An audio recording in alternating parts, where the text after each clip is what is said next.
పాకిస్తాన్లో ఆయన అడ్రస్ కనపడడంలా.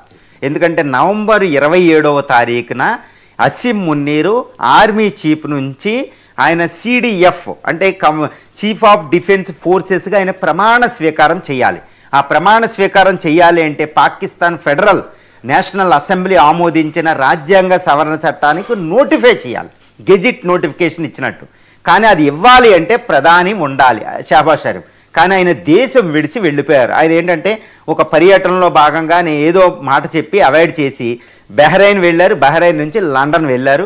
ఇప్పుడు ఆయన దేశంలో లేరు. కాబట్టి 27వ తారీఖున రిలీజ్ చేయవలసిన నోటిఫికేషన్ రాకపోవడం వల్ల అసిం మున్నీర్ తన పదవికి కొత్త పదవిలోకి వెళ్ళలేకపోతున్నారు. అంటే ఏంటి, అసిం మున్నీరు పెద్ద పాకిస్తాన్ అతి శక్తివంతమైన పదవిలోకి వెళ్ళడాన్ని షహబాజ్ షరీఫ్ వ్యతిరేకిస్తున్నారు అనేది మనకు ఇక్కడ పూర్తిగా మనకు అవగతం అవుతుంది.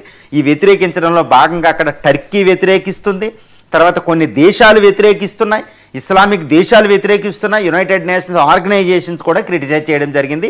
ఈ కొత్త రాజ్యాంగ సవరణ ఆర్మీకి అత్యధిక ప్రాధాన్యత ఇవ్వడం, ఒక రకంగా ఆర్మీ పాలన.